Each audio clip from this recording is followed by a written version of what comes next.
صباح الخير، عاملين ايه؟ معانا بقى طاقية السلطان او البريوش. هي طالعة ترند اليومين دول فكله بيعملها.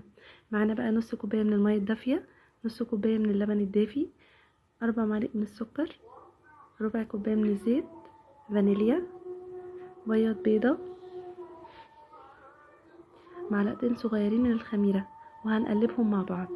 ومعانا بقى 3 كوبايات من الدقيق، ممكن يزيدوا يعني ممكن 3 كوبايات وربع او نص، يعني حسب بقى نوع الدقيق عندك. وهنا انا عجنتهم في الستاند ميكسر، وتقدري طبعا تعجنيهم على ايدك، مجرد بس انك تلمي الدقيق بس. وبعدين قسمت بقى العجين على كورتين، كورة فانيليا، والكورة التانية هزود عليها معلقة من الكاكاو. احتاج كده عشان اللون حط معلقة تانية، معلقة كبيرة. وبعدين هعجنهم، وبعدين بقى لكل كورة منهم معلقة كبيرة من الزبدة، طبعا بدرجة حرارة الغرفة. وهعجنهم مع بعض وهسيبهم بقى يختمروا.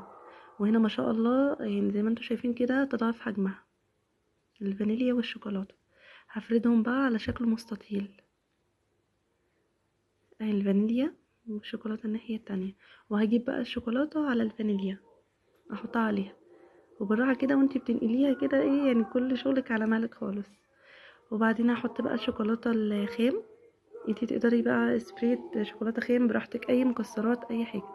وهنا بقى يعني لفيتها رول كده للنص، والنص التاني قطعته كده بالقطاعة ولفيته كده حوالين بعضه. وبعدين حطيتها في الصينية، وبعدين سبتها بقى تختمر. وهنا بقى بقيت البيضة، حطيت بقى الصفار وشوية لبن وفانيليا. وهدهن البريوش قبل ما يخش الفرن. هيخش بقى فرن على درجة حرارة 180 لمدة 25 دقيقة، يعني 25 أو 20 يعني حسب طبيعة الفرن عندك. وأول ما يطلع من الفرن بندهنه زبدة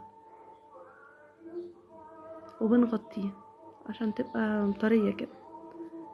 هي طعمها حلو قوي على فكرة، طعمها جميل يعني من المعجنات الحلوة.